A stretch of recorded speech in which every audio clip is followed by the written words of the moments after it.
Good morning, student. In the last lecture, we have completed our first unit, that is gametogenesis. Now, today we are going to see our next unit, that is fertilization. Okay. Now, what is meant by fertilization? Fertilization is a process of fusion of sperm with egg or ovum to produce zygote is called fertilization. Okay. Fertilization म्हणजे काय आहे? Fusion of sperm and egg और ovum. Sperm हा काय आहे? Mail gamete आहे. Egg और ovum काय आहे? फिमेल गॅमेट आहे. मेल आणि फिमेल गॅमेटचा फ्युजन म्हणजेच त्यालाच फर्टिलायझेशन असं म्हटलं जातं. Okay. Now it is a crucial and primary stage of sexual reproduction. It is a complicated process. Crucial means it is a complicated and primary stage of sexual reproduction. Okay. During sexual intercourse, the penis ejaculates millions of sperms into the vagina of the woman. Okay. Sperms will travel through the uterus to oviducts. At oviduct, one out of million sperms fertilizes the released ovum. Okay. This is the fertilization. The fertilized egg develops into zygote. Okay. Now there are two types of fertilization. Okay. Types of fertilization. There are two types of fertilization: external fertilization and internal fertilization. Okay. Now first one is external fertilization. Now what is external fertilization? External means outside the body of female. Okay. The fertilization in which the fusion of a male and female gamete takes place outside the body of the female is called external fertilization. Okay. म्हणजेच काय की असं fertilisation ज्यामध्ये mail आणि female गॅमेटचा fusion जे आहे ते female बॉडीच्या बाहेर होतो म्हणून त्यांना एक्सटर्नल फर्टिलायझेशन म्हटलं जातं. Okay. External means outside the body. Okay. It is known as external fertilization. Okay. It is very common in animals like fishes, amphibians. Okay. म्हणजे एक्सटर्नल फर्टिलायझेशन हे कुठल्या ॲनिमल्समध्ये आहेत तर फिशेसमध्ये आणि ॲम्फिबियन्समध्ये. ओके. मग आपण आज एक्सटर्नल फर्टिलायझेशन इन फ्रॉग्स म्हणजे ॲम्फिबियन्समध्ये बघणार आहोत. ओके. नो ड्युरिंग स्प्रिंग म्हणजे रेनी सीझन. ड्युरिंग स्प्रिंग और rainy season frogs and toads. Frogs female, toads male. Okay. Move to ponds और स्लो फ्लोईंग स्ट्रीम म्हणजे जिथे पाण्याचा प्रवाह हा कमी आहे किंवा एखाद्या डबका तळा असेल अशा ठिकाणी मेल आणि फिमेल फ्रॉग्स काय आहेत हे एकत्र येतात. Okay. When the male and female come together in water the female lays hundreds of eggs. Okay. ज्यावेळेस ते मेल आणि फिमेल फ्रॉग्स एकत्र येतात पाण्यामध्ये त्यावेळेस फिमेल काय करते पाण्यात अंडी टाकते. ओके. आणि एका दुसरं नाही तर हंड्रेड्स ऑफ एग्स. ओके. म्हणजे ते क्लस्टर त्याला आपण ग्रुप आहे असं म्हणू शकतो. ओके. क्लस्टर हे अशा प्रकारे. ओके. क्लस्टर म्हणजे गुच्छ. हंड्रेड्स ऑफ एग्स हे काय करते फिमेल फ्रॉग पाण्यात टाकते. Okay. Frog's eggs is not covered by a shell and it is comparatively very delicate. म्हणजे इथं काय आहे की ह्या अंड्यामध्ये कुठल्याही अंड्याला शेल नाही. शेल म्हणजे काय? Protective covering. जसं कोंबडीच्या अंड्याला बाहेरून कवच आहे की नाही शेल म्हणतो आपण त्याला तसं इथे कवच नाहीत, शेल हे नाही आहेत. मग ह्यांचं प्रोटेक्शन कसं होतं हे एकदम डेलिकेट आहेत. डेलिकेट म्हणजे अगदी नाजूक वगैरे म्हणतो त्याप्रमाणे. ओके. सॉफ्ट डेलिकेट आहेत. ओके. मग ह्यांचा प्रोटेक्टिव्ह कसं होत असेल तर ह्या एग्सच्या वरती जेली लाईक सबस्टन्स असतो. ओके. काय म्हणतात त्याला? Jelly like substance. मग हा सबस्टन्स काय करतो ह्या एग्सला प्रोटेक्शन करतं. हे काय करते? प्रोटेक्शन. ओके. म्हणजे ह्यांच्यामध्ये शेल ॲब्सेंट आहे, but instead of shell jelly like substance present आहे. शेलच्या जागी जेली लाईक सबस्टन्स प्रेझेंट आहे. मग त्या जेली लाईक सबस्टन्स काय करतो, एग्सला प्रोटेक्शन करतो. ओके.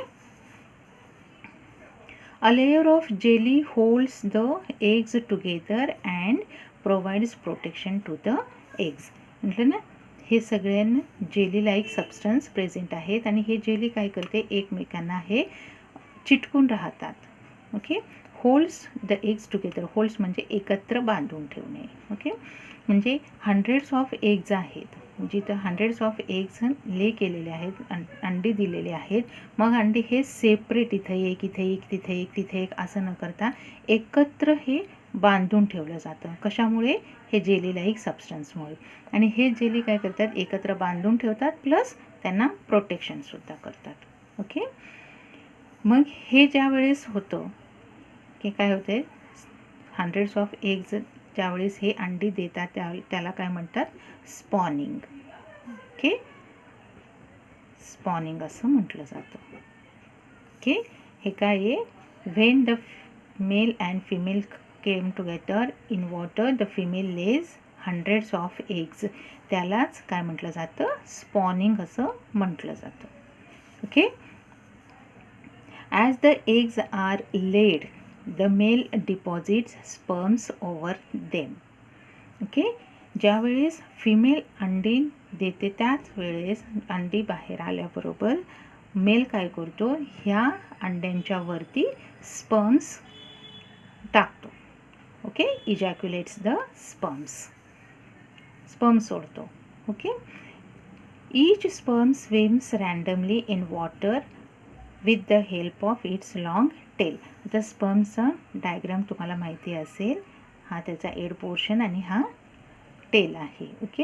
हेड आणि हे टेल. आता ह्या टेलच्या मदतीने, टेलच्या साह्याने हा स्पर्म काय करतो, हा पूर्ण काय आहे, स्पर्म आहे. ह्याची मूवमेंट कशामुळे होते की ह्या टेलमुळे, टेलच्या साह्याने, टेलच्या मदतीने हा स्पर्म मूवमेंट करतो. ओके. मग ज्या वेळेस स्पर्म्स इजॅक्युलेट करतात मेल्स, मग त्यावेळेस ह्या टेलच्या साह्याने हे स्पर्म्स काय करतात, अंड्यांच्या जवळ जातात. Okay. Each sperm swims randomly in water with the help of its long tail. The sperms come in contact with the eggs. This results in fertilization. Okay. मग ज्या वेळेस हे स्पर्म्स ह्या अंड्यांच्या जवळ जातात, म्हणजे इथे असं सपोज, त्यावेळेस मग फर्टिलायझेशन होतं. ओके. आणि हा सगळा प्रोसेस जो आहे, म्हणजे फिमेल अंडी देणे किंवा मेल्स स्पर्म्स इजॅक्युलेट करणे आणि त्यानंतर हे स्पर्म्स ओव्हम जवळ जाणे, म्हणजे एग्ज जवळ जाणे, हा सगळा प्रोसेस कुठे आहे, वॉटर बॉडीत आहे. ओके. वॉटर बॉडीत आहे, म्हणून त्याला काय म्हटलेलं आहे, एक्सटर्नल फर्टिलायझेशन. हा प्रोसेस कुठे, फिमेलच्या बॉडीत नाही, फिमेल युटेरसमध्ये नाही आहे, तर आउटसाईड द फिमेल बॉडी आहे, म्हणून त्याला आपण काय म्हटलेलं आहे, एक्सटर्नल फर्टिलायझेशन असं म्हटलेलं आहे. Okay. The success rate of fertilization is very low. Okay. म्हणजेच काय की हा वॉटर बॉडीत आहेत, मग वॉटरमध्ये अदर स्पेसीस पण आहेत, अदर ॲनिमल्स पण आहेत. मग ते काय करतात की काही वेळेस ह्या स्पर्म्सला डॅमेज करतात किंवा एग्सला डॅमेज करतात. त्याच्यामुळे सक्सेशन रेट जो आहे तो एक्सटर्नल फर्टिलायझेशनमध्ये अगदी कमी आहे. ओके. आता एग्स आणि स्पर्म्स हे दोन्हीसुद्धा फ्रॉगचेच एकत्र येतात. मग हे एक्सटर्नल फर्टिलायझेशनमध्ये हा एक ड्रॉबॅक आहे. ओके. की ह्यांचा सक्सेशन रेट हा काय आहे, एकदम कमी आहे. मग स्पर्म आणि फ्रॉग हे फ्रॉगचे स्पर्म आणि फ्रॉगचेच एग्ज हे दोन्ही एकत्र कसे येतात, तर ह्यांच्यामध्ये स्पेसिफिक एन्झाईम असतं. ओके. काय म्हटलेलं आहे मी, स्पेसिफिक एन्झाईम. आणि हे कुणात असतं, ओवममध्ये. ओके. आता फ्रॉगचं ओवम असेल तर त्यांचा एन्झाईम जो आहे त्या ओवममध्ये प्रेझेंट असतं. त्याच्यामुळे हा एन्झाईम काय करतो की फ्रॉगचे जे स्पर्म्स आहेत ते अट्रॅक्ट करतात. ओके. मग आता वॉटर बॉडीमध्ये फिशेस पण आहेत, आधी क्रस्टेशियन्स पण आहेत. ओके. म्हणजे आधी many other species are also present in the water body. Okay. Like fishes, crustaceans, molluscans etcetera etcetera etcetera. Okay. मग त्यांचेसुद्धा फर्टिलायझेशन कसं आहे, एक्सटर्नल आहे. इथं आपण सांगितलेलं आहे लाईक फिशेस अँड ॲम्फिबियन्स म्हटलेलं आहे. मग फिशेसचे स्पर्म्ससुद्धा वॉटर बॉडीत असतील, क्रस्टेशियनचे असतील, मोलस्कनचे असतील. ओके. म्हणजे वॉटरमध्ये राहणारे जेवढे ॲनिमल्स आहेत त्यांचे स्पर्मसुद्धा ते असतील. मग ते सगळे स्पर्म्स ह्या एग्जला अट्रॅक्ट होतात का, तर तसं होत नाही. ओके. मग त्याच्यामुळे काहीच म्हटलेलं आहे की जर फिश एग्ज ले केलेले असतील तर त्यांचेसुद्धा काही एन्झाईम, स्पेसिफिक एन्झाईम त्यांच्यात राहतो की हे एन्झाईम काय करतात की फिशचे जे स्पर्म्स आहेत त्यांना अट्रॅक्ट करतात. ओके. मग फ्रॉगचे जर ओवम्स असतील, फ्रॉगचे एग्ज असतील तर त्यांच्यामध्ये सुद्धा एक स्पेसिफिक एन्झाईम आहे फ्रॉगच्या एग्जमध्ये की ते फक्त फ्रॉगचे स्पर्म्स अट्रॅक्ट करतात. ओके. अदर स्पर्म्स हे अट्रॅक्ट होत नाहीत आणि अदर स्पेसीज फर्टिलायझेशन होत नाही. त्यालाच काय म्हटलेले आहे, स्पेसीज स्पेसिफिक एन्झाईम. म्हणजे ॲम्फिबियन असेल स्पेसीज तर त्याचा एन्झाईम वेगळा असेल, फिशेस असतील त्याचा एन्झाईम वेगळा असेल, मोलस्कन असतील तर त्याचा एन्झाईम वेगळा असेल, क्रस्टेशियन असेल त्याचा एन्झाईम वेगळा असेल. ओके. म्हणून त्याला काय म्हटलेलं आहे आपण, species specific enzyme. Okay. Fertilisation, external फर्टिलायझेशनमध्ये हा एक महत्त्वाचा पॉईंट आहे की एग्जमध्ये स्पेसिफिक एन्झाईम्स असतात की जे त्याच स्पेसीचे स्पर्म्स आपल्याकडे अट्रॅक्ट करतात आणि त्याच्यामुळे त्यांच्यात फर्टिलायझेशन होतं. Okay. This is the external fertilization in frogs. Now next is internal fertilization in human. Okay. Next type एक आपलं काय आहे, पहिला होता तो external fertilization in frog. Okay. The next one is internal fertilization in human, or next type of fertilization. Okay. Now in internal fertilization, the male introduces the sperms into the female reproductive tract. Okay. काय केलं म्हटलेलं इथं, external फर्टिलायझेशनमध्ये काय आहे, mail and female हे outside the female बॉडीमध्ये eggs and sperms laid करतात. Okay. इजॅक्युलेट करतात. इंटरनल फर्टिलायझेशनमध्ये काय करतं आहे, द मेल इंट्रोड्युसेस म्हणजे male ejaculates the sperms into the female reproductive tract. Okay. The sperms fuses with the egg in the ampulla of the Fallopian tube. Okay. तुम्हाला मी diagram दाखवते म्हणजे लक्षात येईल तुमच्या.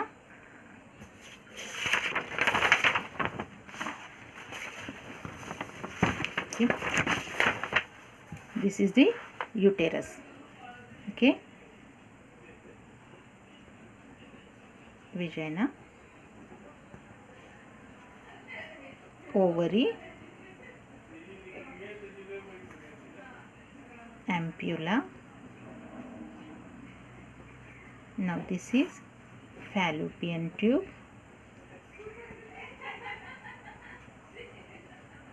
And this is uterus. Okay. आपण मराठीत त्याला गर्भाशय पिशवी असं म्हणतो. ओके. Now male ejaculates sperms here. Okay. आणि फिमेल ओवम जो आहे ओव्हरीमधून हे बाहेर येतं. इथं आल्याबरोबर काय करतं, इथं याच्या हा ॲम्प्युला जे आहेत हे काय करतात, इथं अट्रॅक्ट करतात. ओके. मग हा स्पर्म जो आहे इथं येऊन इथं हा फिमेलला फ्यूज होतो. Okay. Like this is the, हा जो ऑरेंज आणि पिंकिशमध्ये जे दिसते rounded, it is the ovum or egg आणि बाकीचे जे आहेत ते स्पर्म्स आहेत. ओके. मग हे स्पर्म्स काय करतात, आता हे स्पर्म्स जे आहेत मिलियन्स इन नंबर्स आहेत. Okay. At a time male female reproductive ट्रॅक्टमध्ये मिलियन्स ऑफ स्पर्म्स इजॅक्युलेट करतात. ओके, पण ओवम हा मात्र किंवा एग हा फक्त एकच आहे. मग मिलियन्स ऑफ स्पर्म्स त्याच्याकडे अट्रॅक्ट होतात, पण फर्टिलायझेशन होतो फक्त एकाच स्पर्मचा. एकच स्पर्म फिमेल ओवम फर्टिलाइज करायला सक्सेस होतो. ओके, ह्याप्रमाणे हे अट्रॅक्ट होतात. मी तुम्हाला दाखवलेलं आहे स्पर्म्स हा एगच्या जवळ आलेला आहे, तो एगच्या आत जात आहे आणि इथे एगच्या आतमध्ये प्रवेश केलेला आहे. Okay, this is the internal fertilization. मग इथं कुठे होतं तर ते पूर्ण हे फिमेल बॉडीमध्ये, फिमेल युटेरसमध्ये. ओके, स्पर्म्स इथून एंट्री होऊन फॅलोपियन ट्यूबमध्ये येतात. फॅलोपियन ट्यूबमध्ये ऑलरेडी ओवम कॅप्चर झालेला आहे. मग इथे येऊन त्यांचा फर्टिलायझेशन होतो. ओके, ॲट द ॲम्प्युला म्हणजे जे स्टार्टिंग पॉईंट आहे फॅलोपियन ट्यूबचा, तिथे फर्टिलायझेशन होतं. म्हणून त्याला काय म्हटलेलं आहे, internal fertilisation. Okay okay, this results in the formation of a zygote which undergoes mitosis to form an embryo. Okay, म्हणजेच काय की the sperm fuses with the egg in the ampulla of Fallopian ट्यूबमध्ये. Fallopian ट्यूबमध्ये egg आणि sperms fusion झाल्यानंतर काय झालेलं आहे, झायगोट फॉर्मेशन झालेलं आहे. ओके, आणि हा झायगोट मायटॉसिस क्लिवेज होतो त्यांचा, म्हणजे मायटॉसिस होतो. Okay, undergoes mitosis to form an embryo. Mitosis झाल्यानंतर क्लिवेज प्रोसेस कंप्लीट झाल्यानंतर काय तयार होतो, embryo. Okay, now this embryo is then implanted into the uterus. मी जे तुम्हाला पिअर शेप्ड दाखवले ना ह्याप्रमाणे, इट इज युटेरस. मग ते ह्यामध्ये इथे किंवा ह्या पोर्शनला इम्प्लांट होतात. इम्प्लांट म्हणजे अटॅच होतात, fertilized embryo. Okay, the entire process of development of the child takes place inside the uterus. Okay, म्हणजे हा जो पूर्ण प्रोसेस आहे, म्हणजेच काय की स्पर्म्स इजॅक्युलेशन पासून ओवम फर्टिलायझेशन आणि इम्प्लांटेशन हा पूर्ण प्रोसेस आहे, प्लस चाइल्ड डेव्हलपमेंट जो आहे, the entire process takes place inside the uterus. म्हणजेच काय, इनसाइड द फिमेल बॉडी, म्हणून आपण त्याला इंटरनल फर्टिलायझेशन असं म्हणतो. Okay, once the child is completely developed it is delivered. Okay, ज्यावेळेस चाइल्डची कंप्लीट डेव्हलपमेंट होते, कंप्लीट ग्रोथ होते, त्यानंतर त्यांची डिलिव्हरी होते. Okay, internal fertilisation however increases the risk of sexually transmitted diseases in individuals. Okay, काय, internal fertilisation however increases the risk of sexually transmitted diseases in individuals, but it is considered to be one of the most favorable method of fertilization. फक्त याचा एकच risk आहे, तो म्हणजे sexually transmitted diseases जे आहेत, for example HIV वगैरे आपण जे म्हणतो, ओके, हे होण्याची शक्यता आहे. But it is the most favourable method of fertilization. Okay, this is the fertilization, external and internal fertilization in frog. Now the mechanism of fertilization, how it is fertilized.